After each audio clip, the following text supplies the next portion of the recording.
കോൺഗ്രസുമായി ഇടഞ്ഞുനിന്ന ശശി തരൂരിനെ അനുനയിപ്പിക്കാൻ ഇടപെട്ടത് കെ.പി.സി.സി. തരൂർ പാർട്ടി വിട്ടാൽ തിരിച്ചടിയുണ്ടാകുമെന്ന വിലയിരുത്തൽ കെ.പി.സി.സി. നേതൃത്വം എ.ഐ.സി.സിയെ അറിയിച്ചതിന് പിന്നാലെയായിരുന്നു അനുനയ ചർച്ച. പ്രശ്നപരിഹാരത്തിനൊടുവിൽ കെ.പി.സി.സി. ആസ്ഥാനത്തെത്തിയ തരൂർ തെരഞ്ഞെടുപ്പ് പ്രവർത്തനങ്ങളിൽ സജീവമാകുമെന്ന് വ്യക്തമാക്കി.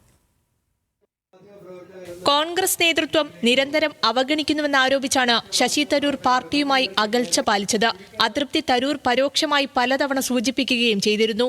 കോൺഗ്രസ് നയങ്ങൾക്ക് വിരുദ്ധമായ നിലപാട് പല വിഷയങ്ങളിലും സ്വീകരിച്ചിരുന്നെങ്കിലും തരൂർ പോയാൽ തെക്കൻ കേരളത്തിൽ വലിയ തിരിച്ചടിയുണ്ടാകുമെന്ന് കെ.പി.സി.സി. ദേശീയ നേതൃത്വത്തെ അറിയിക്കുകയായിരുന്നു. എം.പിമാരായ എം.കെ. രാഘവനും ഷാഫി പറമ്പിലുമാണ് നേതൃത്വവുമായി സംസാരിച്ചത്.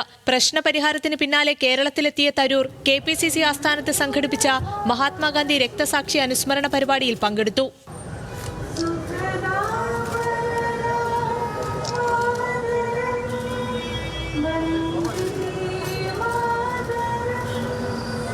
കഴിഞ്ഞ കാര്യങ്ങളെക്കുറിച്ച് വീണ്ടും പറയാനില്ലെന്നും തെരഞ്ഞെടുപ്പ് പ്രവർത്തനങ്ങളിൽ സജീവമായി ഉണ്ടാകുമെന്നും തരൂർ വ്യക്തമാക്കി. പാർട്ടിയുടെ ലൈനിനെ എതിരിക്കാൻ ഏത് പാർട്ടി അംഗത്തിനും അവകാശമില്ല എന്ന് ഞാൻ സമ്മതിച്ചു. അത് പൂർണ്ണമായിട്ട് പാർലമെന്റ് അകത്ത് എന്തായാലും പാർട്ടി എടുത്ത സ്റ്റാൻഡിൽ എപ്പോഴും ഞാൻ പാർട്ടിയൊപ്പം തന്നെ ഇവിടെ നിന്നിട്ടുണ്ട്. അതിനെക്കുറിച്ച് ഒരു ചിന്തയും വേണ്ട.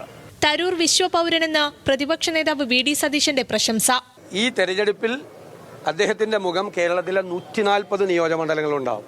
UDF-നെ 100 സീറ്റിലധികം വാങ്ങി തിരിച്ചുകൊണ്ടുവരാൻ വേണ്ടിയുള്ള ഞങ്ങളുടെ പോരാട്ടത്തിന്റെ മുൻനിരയിൽ ഞങ്ങളുടെ അഭിമാനമായ ശശി തരൂരുണ്ടാവും. തരൂർ പാർട്ടി വിടുമെന്ന വാർത്ത മാധ്യമ സൃഷ്ടി മാത്രമെന്ന് AICC. General secretary KC. Venugopal. അദ്ദേഹം കോൺഗ്രസ് പാർട്ടിയുടെ തെരഞ്ഞെടുപ്പ് ക്യാമ്പയിനിൽ വളരെ സജീവമായി ശക്തമായിട്ട് പാർട്ടി നിർദ്ദേശങ്ങളുമായി ബന്ധപ്പെട്ടുണ്ടാകും എന്നുള്ള കാര്യം നിങ്ങൾക്ക് ഉറപ്പിക്കാം.